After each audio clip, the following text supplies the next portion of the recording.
Welcome back শ্রোতা বন্ধুরা।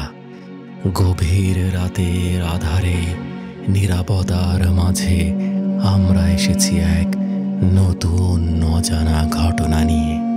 আর আমি আপনাদের সাথে আছি সবার প্রিয় আরজে ইকু। বন্ধুরা, আজকের রাতে যে ঘটনাটি আপনাদের শোনাবো সেটা নিয়ে আমি নিজেও বেশ কিছুক্ষণ স্থির থাকতে পারিনি। কারণ কোনো সাধারণ ভয় নয়, এটা হলো এক অদৃশ্য সত্তা, জিনের কার্যকলাপের বাস্তব অভিজ্ঞতা। এই ঘটনাটি আমাদের এক প্রিয় শ্রোতা রবিউল ভাই লিখে পাঠিয়েছেন। তিনি এই অভিজ্ঞতার নাম দিয়েছেন অদৃশ্য নিরাপত্তা। খড়মের ঠক ঠক শব্দ। খড়ম বলতে আগেকার দিনের মানুষেরা জুতা হিসেবে কাঠের যে জুতা ব্যবহার করত সেগুলোকে বোঝানো হয়েছে।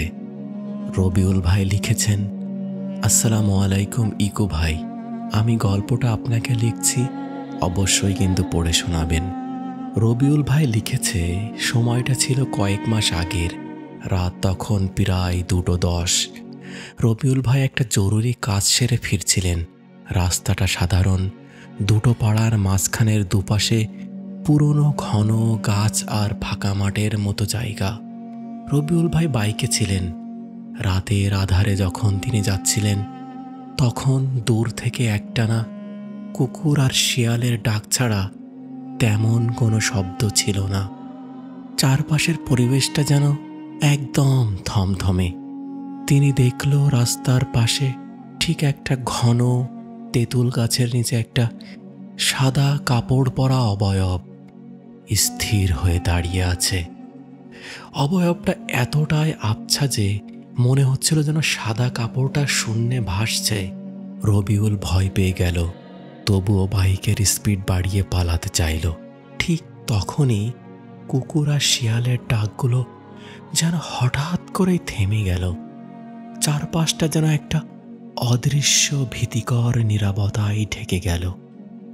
আর এই নীরবতার মাঝেই তার কানে এলো একটা ক্ষীণ কান্না মেশানো ফিসফিসানি, যাস না, দাঁড়িয়ে যা, তুই তো আমাদের দেখিস। রবিউল এবার বুঝলো এটা মানুষের কাজ নয়। সে বাইকের স্পিড বাড়িয়ে দিল। কিন্তু ঠিক এই সময় মূল ঘটনাটা ঘটল। বাইক যখন সেই তেঁতুল গাছটা পেরিয়ে যাচ্ছে তখন হঠাৎই রবিউল দেখল ওই যে সাদা অবয়বটা নিচে ছিল সেটা যেন পলকের মধ্যে গাছের মগডালে উঠে গেল। আর তার পরের মুহূর্তে ঝপাং করে একটা শব্দ হলো। মনে হলো কেউ গাছ থেকে লাফ দিয়ে রাস্তার পাশে নামলো। আসলে এই সবই হলো ওই দুষ্টু জিনের চোখে ধাঁধা লাগানোর খেলা। রবিউল তখনও ছুটছে, কিন্তু বাইকটা হঠাৎ একটা জোরে ঝাঁকুনি দিয়ে থেমে গেল, যেন কোনো অদৃশ্য শক্তি চাকাটাকে চেপে ধরেছে। রবিউল পাগলের মতো কিক করছে বাইকটাকে স্টার্ট করার জন্য, কিন্তু বাইকটা স্টার্ট নিচ্ছে না। সে তখন রাস্তার ধারে দাঁড়িয়ে ভয়ে কাঁপছে। ঠিক সেই সময় পাশ দিয়ে একটা বড় টেম্পো আর দুটো মোটরসাইকেল তীব্র শব্দ করে চলে গেল। রবিউল মরিয়া হয়ে চিৎকার করে উঠল, এই দাঁড়াও, তোমরা দাঁড়াও, আমাকে বাঁচাও। সে সজোরে হাত নাড়ছে, জোরে জোরে ডাকছে, কিন্তু কেউ তার দিকে ফিরেও তাকালো না। টেম্পোটা প্রায় গা ঘেঁষে বেরিয়ে গেল, যেন রবিউল আর তার বাইকটা এই মুহূর্তে জিনের তৈরি মায়াজালের মধ্যে আটকে পড়েছে। আর সাধারণ মানুষ তাকে দেখতে বা শুনতে পাচ্ছে না। আর তখনই রবিউল দেখল রাস্তার উল্টো দিক থেকে কাঠের জুতোর ঠক ঠক আওয়াজ। শব্দটা যেন ঠক ঠক ঠক, শব্দটা একদম কাছে আসছে। হ্যাঁ, সেই অচেনা ছায়া, সে যেন কাঠের খড়ম পরে ঠক ঠক করে এগিয়ে আসছে। এবার আরো স্পষ্ট দেখা যাচ্ছে লোকটার মুখটা ঝুলে আছে, কিন্তু তার থেকেও ভয়ঙ্কর হলো লোকটার গলায় একটা লম্বা চওড়া কাটা দাগ, আর চোখ দুটো অন্ধকারে জ্বলছে।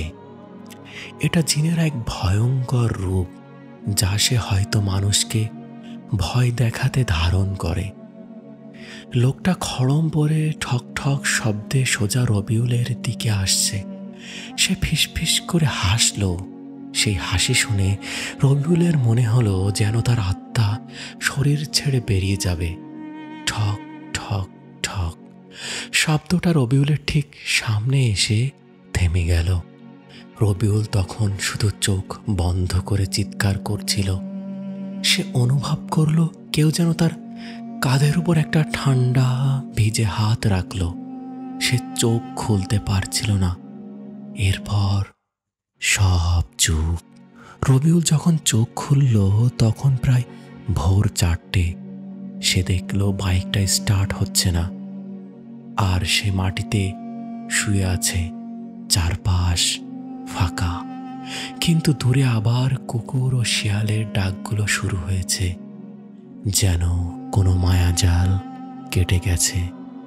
কিন্তু বাইকের হ্যান্ডেলে একটা ছেঁড়া ভেজা কাপড়ের টুকরো আর কাঁধের চামড়াটা পুড়ে কালো ছাপ হয়ে গিয়েছে। রবিউল বুঝেছিল সে এক রাতের জন্য জিনের দখলে চলে গিয়েছিল। বন্ধুরা, এই ছিল আমাদের সেই শ্রোতার পাঠানো রবিউলের ঘটনা। রাতের অন্ধকারে সাধারণ রাস্তায় যখন শিয়ালের ডাক থেমে যায় আর কুকুরগুলো চুপ করে যায়, বুঝবেন অদৃশ্য কিছু আপনার কাছাকাছি এসেছে। বন্ধুরা, বিদায় নিচ্ছি রাত 2:30টার পেজ থেকে। পেজটি ফলো করুন আর ইউটিউবে সাবস্ক্রাইব করুন। দেখা হবে রাত 2:30টার পেজে।